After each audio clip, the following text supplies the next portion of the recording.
نہیں ہے، ایگزیجریشن نہیں ہے کہ اگر ہم اپنا ماحول دیکھیں، اپنی سوسائٹی دیکھیں ایز اے ہول، بچوں سے لے کے جوان، بوڑھے، مرد، خواتین، سارے، یہ جو غصے کا ایلیمنٹ ہے اتنا زیادہ ہو چکا ہوا ہے کہ یہ کوئی ایک پرٹیکولر کاسٹ یا ایک پرٹیکولر قوم میں یا ایک پرٹیکولر ایج میں صرف یہ نہیں پایا جاتا. یعنی اٹس سو واسٹ.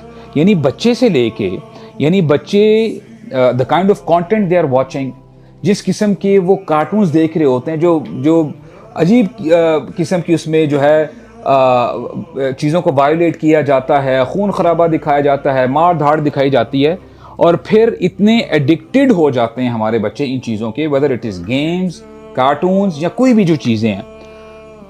تو ہوتا کیا ہے اس سے، جب آپ وہ چیزیں ان سے چھین لیتے ہیں تو آپ ان کا ریاکشن دیکھے کریں. ان کا ریاکشن جب آپ دیکھیں گے، ایک تو ان کی جو وائس ہے، ان کی جو آواز ہے وہ لاؤڈ ہو جاتی ہے، غصے سے بولنا شروع کر دیتے ہیں پیرنٹس کے سامنے، نہیں دیکھتے کہ میرے سامنے کون ہے. تو یہ اب بچے کی اگر یہ سچویشن ہے تو what do you expect کہ جب یہی بچہ جب بڑا ہوگا تو اس کے جو جذبات ہیں کہاں تک پہنچ چکے ہوں گے. One of the main reasons کہ ہم جب ایک دوسرے کو دیکھ رہے ہوتے ہیں کہ یہ بندہ کتنی ترقی کر رہا ہے، حالانکہ میرے ساتھ اسکول میں پڑھتا تھا، کالج میں پڑھتا تھا، یہ میرا رشتہ دار ہے، یہ کیسے اتنی آگے پہنچ سکتا ہے. حسد، غصہ، غم، رنج، یہ ساری بیماریاں ہمارے اندر آ جاتی ہیں. اور اس میں آپ یہ کہہ لیں کہ جو پیٹرول کا کام دیا نا، فیول کا کام، وہ سوشل میڈیا نے دیا. حالانکہ ریالٹی میں کچھ ایسا ہوتا ہی نہیں ہے. دا kind of pictures, photos, videos, reels جو کچھ ہم پوسٹ کر رہے ہوتے ہیں، دیٹ از جسٹ فساد. وہ کوئی ریالٹی بیس نہیں چیزوں، یعنی ریالٹی بیس نہیں ہوتی وہ چیزیں. ہم دنیا جہاں کے فلٹرز لگا دیتے ہیں. حالانکہ ہم ہو سکتا ہے کہ ایک پرٹیکولر ریسٹورنٹ میں گئے ہوں، ہو سکتا ہے سال میں ایک دفعہ وہاں پہ گئے ہوں، ہم فوٹوز ایسے وہاں پہ ڈال ہوتے ہیں کہ جیسے ہم ہر دوسرے دن وہاں پہ جا کے کھانا کھاتے ہیں. رائٹ؟ ہم اپنی یعنی جو برائٹر سائڈ ہے لائف کی، حالانکہ وہ ریالٹی ہوتی ہی نہیں ہے. ہم ایسے دکھاتے ہیں کہ ہم سے زیادہ خوش بندہ ہے ہی نہیں. اچھا، اس کے کانسیکوینسز کیا ہوتے ہیں؟ ہر بندہ جو دیکھ رہا ہوتا ہے، ہم سمجھ بیٹھتے ہیں کہ یار کتنی مزیدار زندگی گزار رہا ہے.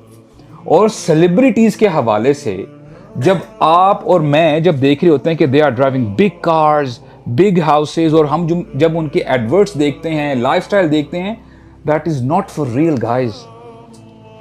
یہ ایک آپ یہ کہہ لیں کہ پبلسٹی سٹنٹ ہوتا ہے، جس سے آپ جیسے، ہم جیسے جو معصوم یا جاہل لوگ کہہ لیں، ان کو تھوڑا سا اپنی طرف متاثر کرنے کے لیے یہ چیزیں دکھائی جاتی ہیں. حالانکہ یہی لوگ اندر سے بالکل ٹوٹ چکے ہوتے ہیں. اور اس بیماری کی وجہ سے کتنے گھر ٹوٹ جاتے ہیں، کتنے ہسبینڈ اینڈ وائفز ان کے گھر ٹوٹ جاتے ہیں. بچوں کے اوپر کیا اثر ہوتا ہے، پیرنٹس کیسے ٹریٹ کرتے ہیں اپنے بچوں کو ان دیٹ ریگارڈ. اگر دین کا علم صحیح نہیں ہے تو، اور غصے کی وجہ سے بچے کیا کرتے ہیں پیرنٹس کے ساتھ، باس کیا کرتا ہے اپنے امپلائیز کے ساتھ، ایک امپلائی دوسرے امپلائی کے ساتھ کیسا سلوک کرتا ہے. تو یہ بہت بڑا فتنہ ہے. تو جب تک اس کو روکا نہیں جائے گا، جب بندے کو پتہ ہی نہیں ہوگا، تو بندہ یعنی how would that person lead his life, کیسے اس کو جو ہے اچھے طریقے سے گزارے گا.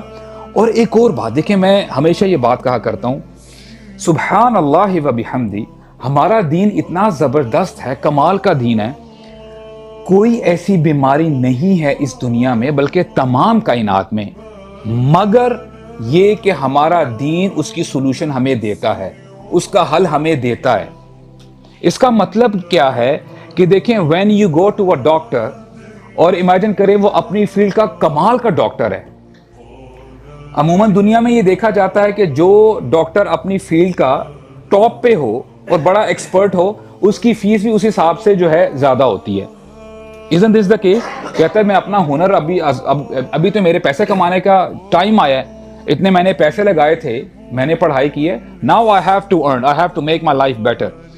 اب سبحان اللہ، جو میں بات بتانا چاہتا ہوں آپ لوگوں کو، جیسے میں نے آپ کو بتایا کہ ہمارا دین رہنمائی کرتا ہے، ہمیں گائیڈ کرتا ہے. ہمارا دین کمال درجے سے، یعنی کیا کمال طریقے سے ہماری رہنمائی کرتا ہے، اور غصے کو جڑ سے اکھاڑ کے پھینک دیتا ہے. اور کم از کم اگر کسی کا غصہ بہت اوپر جاتا ہے، پیک پہ ہے، اسلام ہمیں حل بتاتا ہے، طریقے بتاتا ہے کہ کیسے اس کو مینیمائز کیا جا سکے، کیسے اس کو دبا کے بندہ رکھ سکتا ہے. اور اگر ہم سوچیں، امیجن کریں، ہمیں پتہ ہی نہیں ہے دین کیا ہے. اللہ تعالیٰ اگر چاہتے تو قرآن مجید نازل نہ کرتے.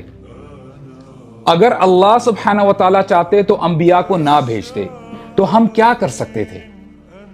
کچھ بگاڑ سکتے تھے اللہ تعالیٰ کا؟ نہیں. اللہ تعالیٰ نے یہ دین نازل کیا ہے آپ کی اور میری آسانی کے لیے. یرید اللہ ان یخفف عنکم، اللہ تعالیٰ تمہارے بوجھ، تمہاری مشکلات، تمہاری بیماریوں کو آسان کرنے کے لیے آیا، ختم کرنے کے لیے آیا.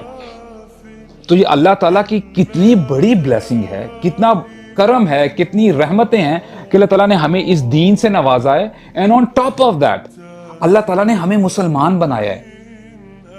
وی ہیو دا سولوشن بردرز، ہمارے پاس سولوشن ہے لیکن ہمیں پتہ ہی نہیں ہے.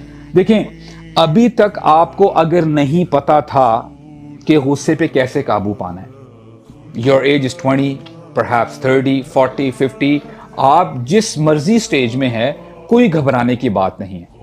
You still have chance. There is still hope. ابھی بھی امید ہے. اسکالرز کہتے ہیں انما العلم بالتعلم. ہمیں اگنورنس کی وجہ سے، جہالت کی وجہ سے پتہ نہیں ہے، رائٹ؟ ہمیں پتہ ہی نہیں کہ دین ہماری کیسے رہنمائی کرتا ہے. اس حوالے سے علم سیکھیں، اور علم سیکھنے سے آتا ہے. انما العلم بالتعلم. آپ اور میں الحمدللہ you have already taken the first step. آپ جو یہاں پہ بیٹھے ہیں، الحمدللہ میں بیٹھا ہوں یہاں پہ، ہم دین سیکھ رہے ہیں. جو ہمیں نہیں پتا تھا ہم یہاں پہ سیکھ رہے ہیں. اور مجھے یہ بتائیں کہ اس طرح کی گیدرنگز کتنی ہم اپنی سوسائٹی میں پاتے ہیں.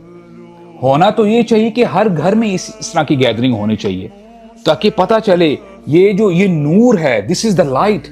وی have been living in we have been living our lives in darkness. ہم اندھیروں میں اپنی زندگیاں گزارتے رہے ہیں.